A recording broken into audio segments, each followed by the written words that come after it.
Welcome back to So You Want to Be a Real Estate Agent. I'm Meredith Fogel, along with my co-host Alicia Soekawa. Hello, Alicia. Hello. We are Happy Thanksgiving. yeah, I was going to say we're recording Gentlemen. this the day after Thanksgiving for those who are Yeah. listening later. So we're feeling thankful and grateful and all the good things and Yep. talking about a little bit of maybe mindset, maybe tactical today. And Alicia has offered to agreed to, I should say, be very like transparent about this subject. And the subject we're going to talk about right now is hitting the reset button on your real estate career. What that means, why you might feel like it might be time for a reset, what it looks like. And Alicia's going through this right now. So I thought this could be a good topic. And Alicia, you said when we were talking about subjects to record that you think a lot of people are in this position right now, right? Where they're feeling like maybe they need to hit a reset. Yeah, I think there's been a lot of business being done by default. We went through a really shift after obviously when COVID happened and then the huge boom of low interest and no inventory. So I think people were drinking from the fire hose proverbially, just not so overwhelmed. And so they Yeah. were, adding people and then kind of our patchwork things like, responsive and reactiveness versus like, is this what I really am growing and what I want to do? I think that's one camp there. There's another camp. I think that from what I've seen from coaching, and I'm sure you can share this perspective as well, that they saw other people do their business a certain way and thought, oh, that looks great. I'll just do that without really looking at peeling back the layers to see like, is this what I want to build long term? What do I want it to look like 5 years from now? What is my, plan for myself or my businesses where you are in the life cycle of your life? So you're 25 or 30 and you're just starting out, it's going to be a very different story than someone that's 60 or 50 or Mm-hmm. 40 of where you are in business life, where you are in personal life. And then also in general, in your business, like I think there's been a whole shift now. And of course, the economy changing and our business just constantly in flux and variables that people are starting to learn like, hey, I don't know if I really want it to look like this. But I think in our past versions of a lot of people, they just felt like, well, you just got to keep going. I think that Yeah. was the old school way of looking at things. Like, Mm-hmm. our parents' age, like the Yeah. boomers, like they never left companies. They never switched jobs or started new So careers. They true. just got stuck. And I think we're in a new age period where it's okay to do things that you want to do. And it's okay to say, I changed my mind. And it's okay to say, I'm seeing people with crazy careers, like, higher ups, like CEOs and doing BPs of big companies and doctors and lawyers have spent all these decades and careers building their business and their background, just saying all of a sudden, like, I don't want to do this anymore and I want to Mm-hmm. try something different. Yeah. And so that's what I mean by that. I think there's been it's like an awakening of, hey, life is short and we only have so much time on this earth. So what is it that you want and how do you want to live your life really? Versus you have to do the things, to get the Yeah. money, Yeah. I basically. love the word awakening that you just used. I think it is something that is becoming more and more prevalent, and you're exactly right. I've always felt like in our business we have the unique advantage of being entrepreneurs. We're business owners, so ostensibly we should be able to pick whatever we want in terms of a path forward. But also, so true what you said in that we kind of either like fall into a path that we almost feel we didn't choose for ourselves sometimes. And one of the things I see sometimes is people who become team leaders, and maybe they thought it was like prescriptive, we should build a team, that's just what you do when you get successful in real estate, or by necessity they felt like, well, I need to bring somebody on to help me deal with the massive amounts of business that I've created organically. Right. And then people just get attracted, they're like a magnet, and they say yes, yes, yes, yes, yes, never really thinking about the person they're becoming along the way or what they really wanted for themselves to begin with. And then they've fallen into this what feels like a valley they can't climb their way back out of. So that I think is either whether it's by design because you thought it was where you wanted to be or you were supposed to be, or default, it happens to a lot of us. And so I think the big question is, how do you hit reset when that happens? And is it really a hefty climb out of a valley, or can it be quicker? What's your take on that? I think it just depends on the individual and what is it that you're wanting. I think some people just don't want to admit and they're just going to be stubborn about it. I think there's a lot of egos in our business, unfortunately. I think when you start making money in the business, or, you know, we have a really rare business where, you know, you go and you open a store up or a restaurant up, you're making this much profit off of a bigger volume. So there's a lot of turnover, like little, I call them widgets. So if you sell a widget, you may make $1 or $2 off the widget. So you have to sell like 1,000 widgets to do a good income. And it may take you the whole year. Just like in retail, all their money's being made between now and then Christmas, right? So they have this slow time. But for us in real estate, you know, you sell a house and you'll have compensation come at you. So there are larger chunks of money coming at different points in times. And it could very well be you make a bunch one month and you make nothing for 3 months. So people forget that it's not a consistent thing all the time. But I think what happens when you're early in the business, the discipline it takes to run the business like a true business instead of an employee mindset, because many people, not everybody, but many people come into real estate after working for someone else, working in a job situation where they're used to their taxes being taken out, they just take what they take home and that's it. And they live within their means, or maybe not with credit.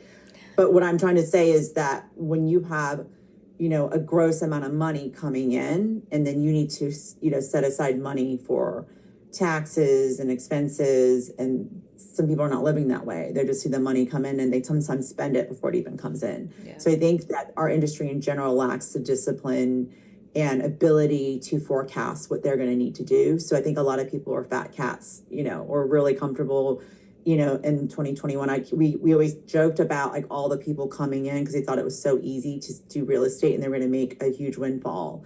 But they probably failed to realize that, well, you have to pay taxes on that. So, you know, I think you have to pay, there's expenses and taxes, and the bigger your business is, the more support you need. You can't have a huge business and do it with one person. So the lack of understanding the infrastructure that needs to build that business to over time is something that's not there for most agents. Now, the ones that went out and sought it out and built things and partnered and created infrastructure, you're seeing them continue to grow and scale. But even then, they get to a point where they're like, I don't even know what this is anymore. It kind of is a monster that starts growing, and you're like, what am I doing? This is not what I wanted. Because I think it's like, even with children, like we both have grown children and younger children. I have a younger child, where they say like big kids, big problems, little kid, little problems. And I think it's the same business. Like when you have a bigger business, there's more things that can go wrong. There's more people to deal with. There's more overhead, things that you're not even aware of. So you're going to feel that hit a lot harder when there's any kind of dip in the economy for us too. Because if you're a solo agent and you don't have staff or anything, and you don't sell houses, you know you can sell a couple of houses and you'll be fine. But if you're a bigger business, it's more like you got to sell a lot of houses, and you're still having to pay staff, buildings, you know, equipment, all the things that you have to run the machine. It's a little bit different. Like, you know, those are the two things I think people see. What do they say? Elephants, like it's like giraffes want to be rhinoceroses and rhinoceroses want to be giraffes. Like the concept of like, you always want what the other side looks like they're having. Grass is always greener, right? Kind of thing. And so like these big teams are like, oh, I don't want to deal with all these people anymore. I wish I just was by myself again. Like it literally, you'll see both sides go both ways. And then I see all these posts in our Facebook group for coaching, and they're like, when do I hire an assistant? When I'm like, good luck. It's hard out there. It's hard to, you know, support that really supports you in the way you want to be supported. Right. And I think sometimes too, as an entrepreneur and a really great, talented salesperson, it doesn't mean that you're a great manager or leader sometimes as well. Especially if you're— I would say all the time. All the time, really? Is that your theory? That's what I usually see is if you're a top producer, if you're a freaking top producer and you close and you're a driver and you're getting stuff done, you really suck as a manager typically. It always is that way. Okay. They're like, do it. They hire someone and here, do it. And then they leave. Assuming everyone's going to do it like you do it and as well. And then you get frustrated when they don't. So let me get real personal with you here, because this is where I want to tell your story. I want you to tell your story. I'm going to ask you some questions. So you relatively recently hit the reset button on your career, and you've sort of used the phrase like rebuilding or starting from scratch sometimes when you're talking about what you're doing.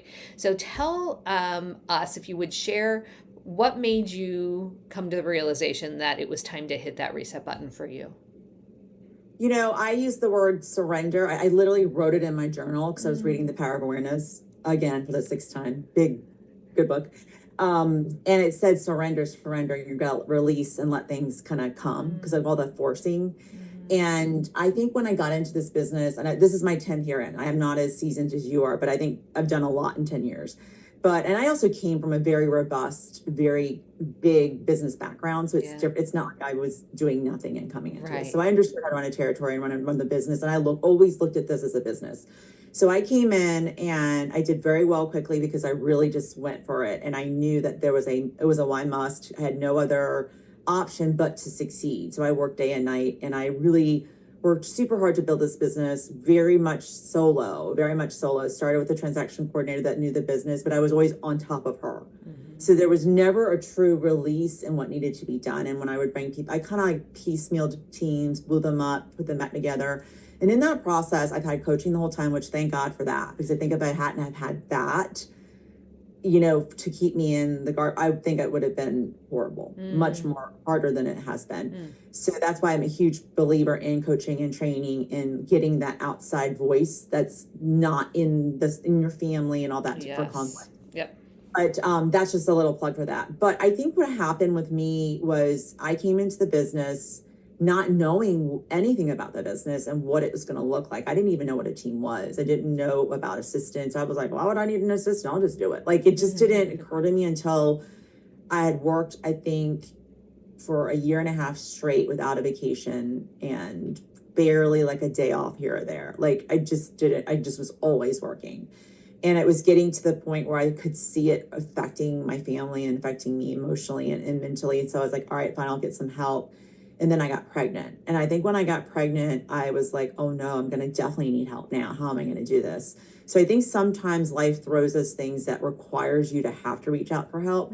So everything I built was out of reaction, not like I had this plan. And so it wasn't until, and that was a disaster. I've probably been through like 25 assistants. I'm like the worst case scenario. That's why I tell everybody, don't worry, you can't have it worse than me. I think I have to say, I think you're not all that uncommon. I think a lot of people go through a lot of, so that could be a whole other show. We got to talk about, we'll have to break that down at another point. You have to be careful too, because you don't want people to watch this and think like, who was that? Let me calculate back which assistant what that was. But it's been a little bit difficult. And I will say I probably sucked as a leader. Personally, I've grown tremendously as a human in the last 6 months. There's been rapid growth in who I am and how I respond to things and how I address people. And, my husband's my truest mirror. And he always says, like, Michael's always like, yeah, I don't think you would have been good at that. And, you would not be where you are today had you not gone through all that. Yeah. But I think the story for me is that I had built a process in place, like a checklist, like we all do, for what you need to do, transactions, how you go from, taking, a past client, all of our client care, like all these checklists everywhere. And I had created an SOP, a standard operating procedure. In my mind, that was pretty good. And what happened was every time an assistant would come in, they would tweak it to fit them. Then when we opened the brokerage up, what happened was everything that I was doing was really based on me and my team. So I had to shift gears and put it towards the brokerage and separate it. So that shift, in my opinion, is where I did not do a good job of releasing things. And I just kind of tried to band-aid a lot of things because I was like, well, so it was really more of a teamerage, which is fine. And the person I had put in place was horrible technology-wise. So this is a big mistake. Because we were in 2020, beginning of 2022, it was very hard to get help then. It was coming off of COVID. Nobody wanted to come in and work. And I had this person that just did not understand the online stuff. So I allowed her to do everything on paper for that reason, because I was so desperate to find help for the brokerage. Because if I didn't find something for the brokerage, I had 13 agents at one point, it would have been me. Plus coaching, plus my deals, and I was like, I freaked out. And so instead of waiting for the right person, I kind of inserted this individual who then it wasn't a good fit from day one. And we held her on to her for quite a while. And I think I kept bringing people in that were just not the right person for the right seat. There's a concept of right person for the right seat. And they may have been the right person, just the wrong seat or whatever have you. But it's almost like you've been set up to fail, right? That whole concept, if you measure a fish on them climbing a tree, it's never going to happen kind of thing. Yeah. So that was my story of that. And I was just like very frustrated. And I think I realized I hated managing, just like you had just mentioned. I'm honest. And it took me a long time to realize that I am not a manager in the per se. I love to do like leadership stuff and coach and inspire and, and train people on this is what we should do, like have bigger ideas. But the day to day coming in with the accountability, I just, it's exhausted me and it repulsed me. And I just was avoiding everybody. This is honest truth. I hated it. Strong feelings about this, clearly. And I really I did not want to admit it. So that's the hardest piece. And when you're like, no, no, no, I got it. I'll just, and then you would get annoyed when everybody was like constantly pinging you, pinging you, and pinging you. That's so interesting you say that too, because people like you are such great problem solvers and you're so good at everything that of course you think like I do. I think like I'm going to be good at this too, of course. Or if I'm not, I can figure it out. I'll figure out how to be good at it.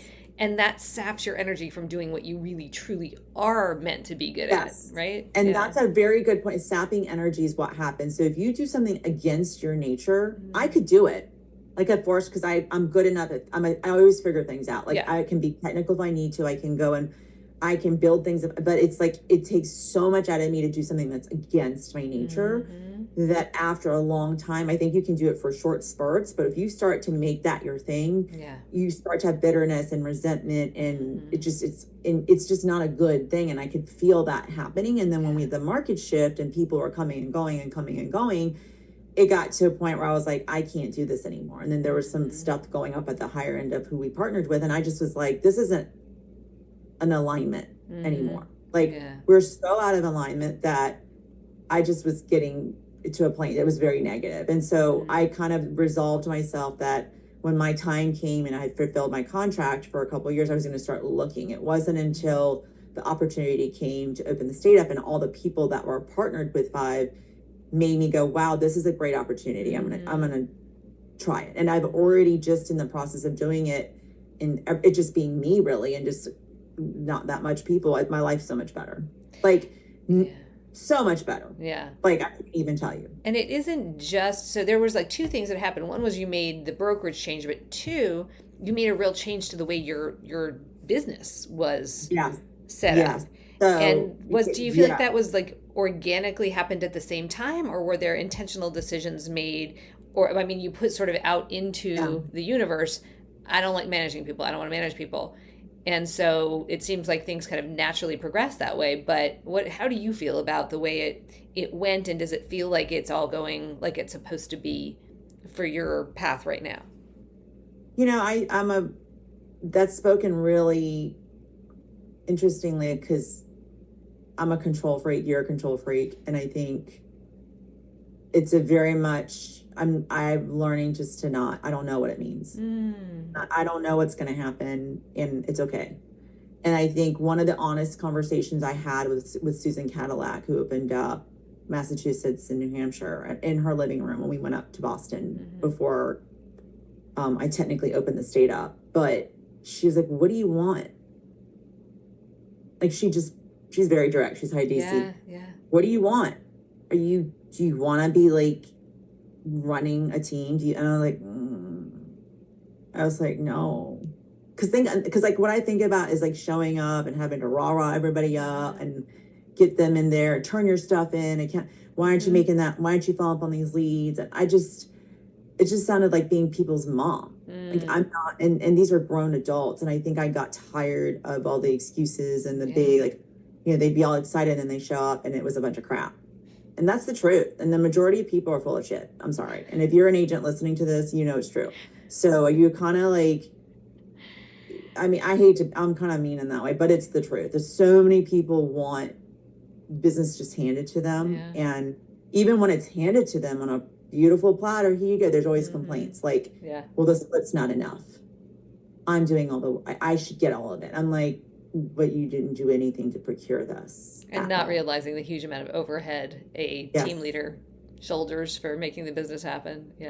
And that's something I hear time and time again. So for me, it was more about realizing I don't want to have to beg people to work with me.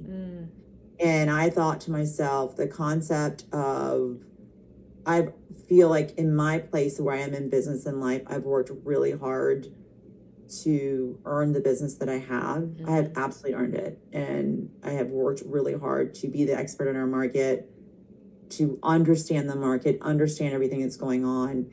And I know I'm an asset, and I represent whether you're a buyer or seller, and I represent my people right. And I know I teach whoever comes on correctly. Yeah. So I'm like, why am I begging people that are subpar to come and be a part of it? It doesn't make sense anymore to me. So I thought, like, I would much rather partner with people that want to take care of their own business, which is why the whole five concept made sense, for me.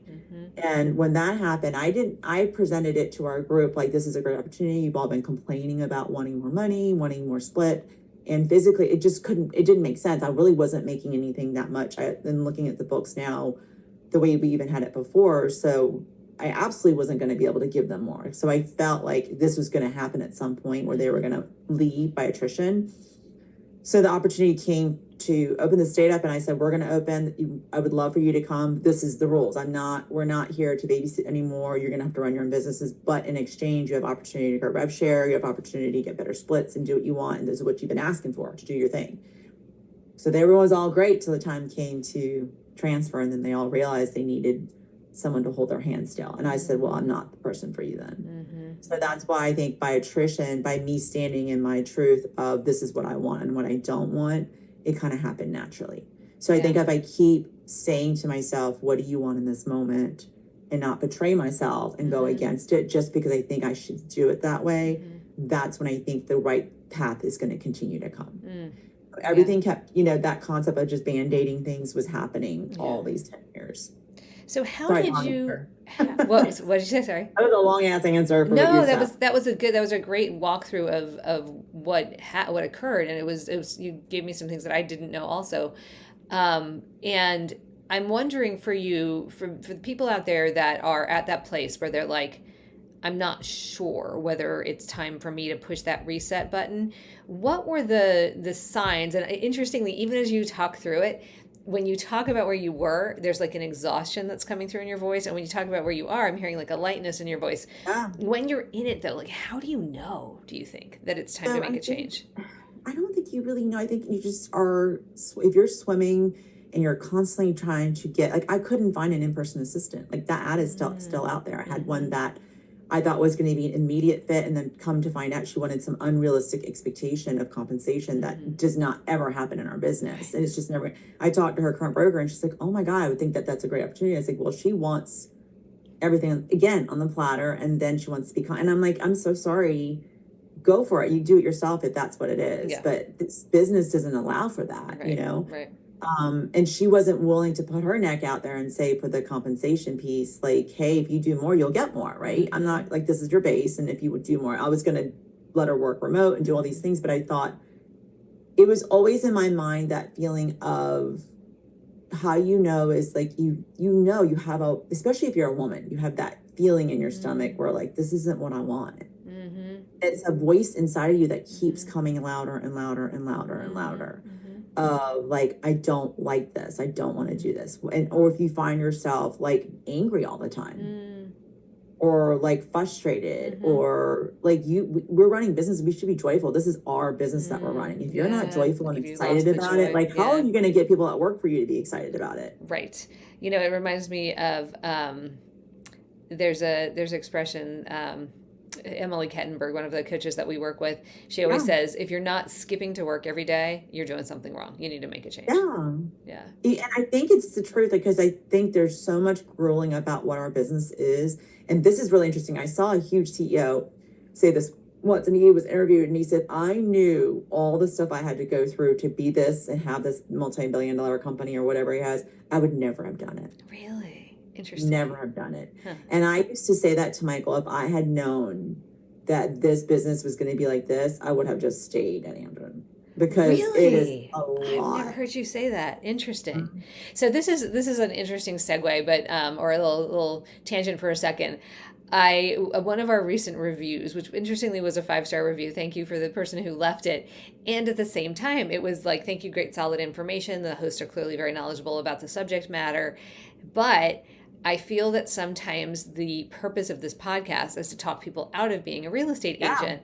And I do. And it went on a little bit longer than that. But so here's the thing I wanted to just interject here is, although and maybe if you're joining us later in the seasons or episodes, you don't know this, but the original intention of this podcast was to talk people out of being real estate agents. It was, and that's why we named it that, because people would come to us and go, oh, I think I want to do that, and we were like, we must make this look really, really easy. So we wanted to tell people, this is a hard choice of a career. If you want to do this, it takes every ounce of your soul, your passion, your energy, your money, your time. You pour everything into this business. So it needs to be a calling. And this person said in their review, if you want to, for people who want to give it a whirl, do not think you can give it a whirl. There is no giving a whirl to a real estate career. You are either all in or you are all out. So again, not being mean, but being real here. If you want to be successful in this business, you can't come into it going, I think I'll give it a try. I think I'll see if I like it. I think I'll dip my toe into it. You are falling fully in to that ocean if you want to be in. And if you can't swim, you will drown very quickly. Well, definitely spit you out. It will chew you up and spit you out. It definitely makes it, and sometimes it's surprising. You never know who's going to make it. It's not what you think it is. Yeah. And that's what always shocks me too. It's not what you think it is. But there are people I'm like, no, they're not going to do it. Because if you have the attitude of I'm only willing to do this if you always say if and but, and it's not going to work for you. So true. So true. I think if your attitude is, if it is in any way contingent, if your attitude is, I'm going to do this no matter what it takes, no matter what, you're in the right place. Keep listening to this podcast. That's all it is. And I think too, like, you have to remember, people in this day and age, it's very interesting. And I hate to generalize, but some of those things are true. I see there's a recent patch of people coming in and wanting, if it's not the way they want it, how they want it, they're out. Yeah. It's so interesting to me. And they just like go through all of that work and effort to just not do it. Right. So odd. They want like an easy pass. Yeah, it's true. Yeah. Okay. So I think I heard you say there's not a way of really like knowing, there's not like a test you can take, but you just have to feel a recurring intuition, I guess maybe is the word, that you're not in the right place.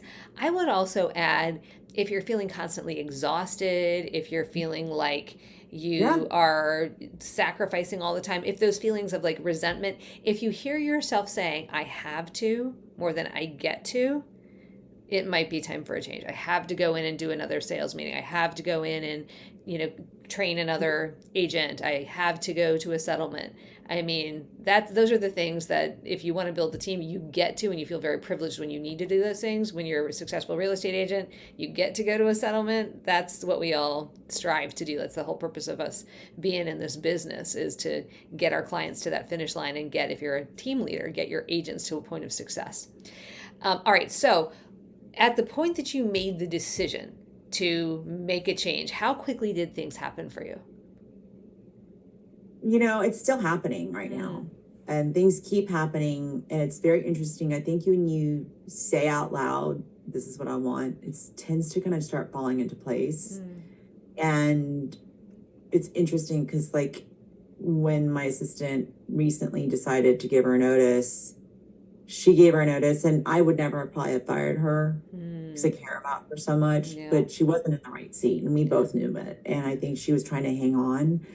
And it's so funny because now she's like, I'll just be a buyer's agent until I make my move. She wants to go back to like her family, but I adore her. And I gave her 2 leads and she closed both of them. Wow. And so that's how I was like, maybe she's better at that, than being the paperwork role. So I finally have hired a full-time VA, a virtual assistant through the Philippines, through a company called Summit Solutions, and they put people into place. And she doesn't know a lot about the business particularly. Like, she knows some things, but she's in a different country. But I will tell you this, she has a burning desire to know it, to learn it. I could tell she's a little overwhelmed now. It's a lot. But there's an excitement in me because we are basically starting over again. That's what I meant by scratch. So I've never had a true VA that's only been mine. It's always been project-based. So I have a marketing one that does my video editing and does certain stuff for me. But that's like it's like she does her own thing and then she reports back. It's not someone on the clock. This individual, a second VA, is literally from like 9 to 6, 40 hours a week. She's mine, only mine. And so it's already been really cool because she's so responsive and she's so eager. She's very much like putting processes in place, and it's just a different experience. And I was like, oh my God, I don't even know what I'm doing. And it's weird because I've always done things in person. And I thought to myself, you know, that definition of insanity, doing the same thing and expecting something different. And I realized that's what I was doing Yeah. bringing another assistant on. It's not working and they're leaving. And it's just a really rigorous position that doesn't pay that much. Yeah. That you have to go and do all this stuff online, and then you have to leave and then go in person and be able to keep track of everything. It's a lot for individuals. And I feel like the person that could do it all in one assistant the way they used to be, I just don't see them as much anymore It's as true. being they just don't. I have, it's shocking to me, but I think because back in the day, even just 5 years, 10 years ago, before COVID, you had a group of people, they were younger, or like, you know, they were just really good admins, and they were like willing to support, and they wanted to come in office, and they wanted to do all the different things, and they were going to hopefully elevate to director of operations and do different things. But I think with the shift of COVID and people, you know, companies are changing, everything's changing. We're not the only ones being affected. I think the world is changing, and those people sometimes have gone on their own to do their own businesses and do different things. And so I think we're losing the whole piece, and I think we're losing out to abroad because no one wants to work anymore. Yeah, that's true. I've never seen anything like it. So because of that, we have to shift our thinking and be willing to try something different. And that's what I realized. I got to do something different, even if it's painful. It sucks. I'm not going to lie. It's hard because it's like I just added a whole nother job to my life, teaching, and then doing the work that she doesn't know how to do. And you know what I mean? Like it's been a lot on me, but at the same time, I'm excited because I've never done it differently. That's what I mean by starting over again. Yeah. And I really sense that excitement in you when you talk about it. I felt like before you were really like carrying a very heavy load, it felt like, and now you've jettisoned that load and you're in a place where you are like starting in a place where you've got energy available to you to do these things again. And there's always excitement in a new approach and a fresh start, which is cool. Yes. So because if you're what I was trying to do is force things into a place that wasn't working anymore and then getting pissed. Yeah. And I was like, I'm tired. I can't be pissed anymore about stuff. This is stupid. This is getting to be exhausting. And I'm not the person I want to be, you know? Yes. And if you start feeling that, and I think part of why I didn't want to start over again and do all of this, in my mind, it's very important, I had built it out to be like, this is going to be so hard and I'm going to hate it. And instead I'm like, you know what? It's fine. If it doesn't, like if a piece of paper doesn't get to where it's supposed to go right away, I'll get it there. Like, I forget I did this long ago by myself, not even knowing what to do. So it won't be that bad. Like, you know, and I just work by referral now. And I think I looked at how much volume, and I was, for the first time ever on the Real Producers magazine, I wasn't in top 100. And at first in the past, that would have pissed me off. It would have pissed me off. And now I'm like, oh, thank God. Look at that. That means I'm doing it right, because that's just a different perspective. I want to have a palpable like business, and I want to curate the business I want and make it what I want it to be. Coach who I want to coach, do the things, be with my family. It's about I'm at a season of my life now. I don't have anything to prove. And so interesting, you talk about like the things that we measure ourselves against sometimes, and I think that's another part you have to just toss out the window. Yes. And you at any point probably in your career, but especially as you reach a point of maturity, one of the things we always get asked is, so what's your units, what's your volume, what's your GCI? And I was probably, I don't know if I was like 25% off where I normally am this year, but to me that was a sign of me going in the right direction, because that's what I want. I'm trying to pull back from my production. I'm trying to be very intentional about only working in my farm and being selective about the people I work with. If you saw my numbers twice as high as that, that means I'm running everywhere and I can't concentrate on growing the business the way that I want to and growing my other ancillary opportunities the way that I want to. So for me, I was like, that's great. Now, if you saw it in a magazine, you'd probably think, oh, what happened? But if you know me, you know it's because I'm concentrating on growing other things, and I'm also growing the careers of the people that I'm coaching and training to be successful, and letting go of the need to have the numbers and be the superstar. I think that's beautiful growth. It is, Meredith, and I think it's very important. That's incredibly insightful, because I think when you come in, and if you're in sales ever, I was in sales before I came into this with a big company in medical sales, and everything we did was measured by what we sold and how we did. And it is such a farce, because it is no measurement of who you are as a human and how you're growing. And I think the older you get, you're just like, what does it matter? It really does not matter. There's plenty of agents out there doing a very quiet business, probably taking home 10 times more. That's not on that list. Mm-hmm.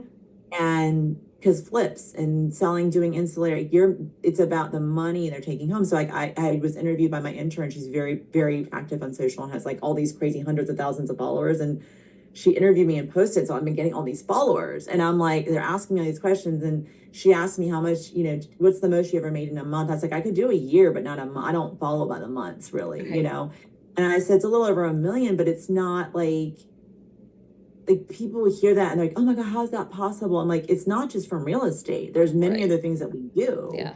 And then you have to pay taxes. So it's not like you're putting in your pocket. Like, hello, Right. people. Right. But I think there's that misperception about that. So like Oh, when you yeah. see someone like brings like, oh yeah, we did 10 million or we did 5 million or whatever in, income bringing it in, like a lot of that goes to taxes or Mm-hmm. expenses or your rent and all the things it doesn't even, it's not a good equation of what it is. That's why when I see people's net worth and stuff, I'm like, okay, all Right. right, we'll Yeah. see.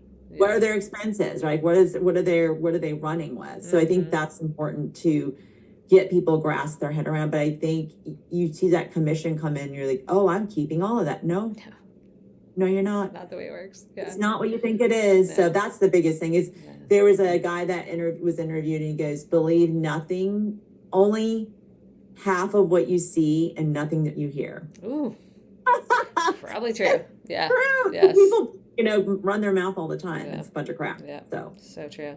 All right. This has been a fabulous share. Thank you so much, Alicia, for this. you're Anything else you welcome. want to leave our listeners with if they are in that quandary right now? They're feeling what you described. They're feeling that weight. They're feeling like something just doesn't feel right about where I am.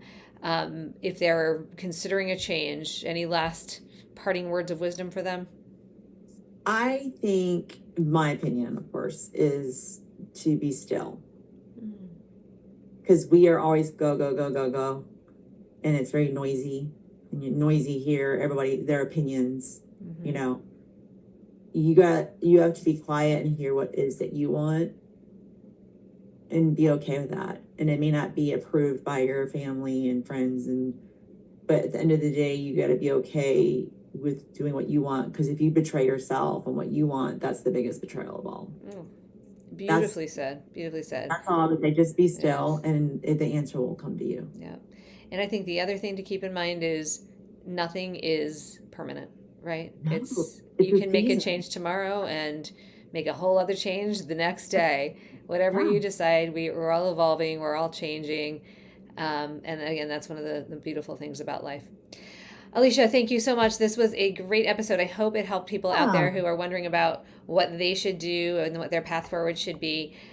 Be still, listen to yourself. Nothing is permanent, and we're here for you. So if you want to reach out to either one of us, please feel free to. We're happy to answer questions. You can pick our brains or just vent to us if you want to. We are so grateful for you for listening, and we'll talk more about this in future episodes as we follow Alicia's path as well. So thank you again, Alicia. Thank you all for listening. This has been So You Want to Be a Real Estate Agent. We'll see you next time.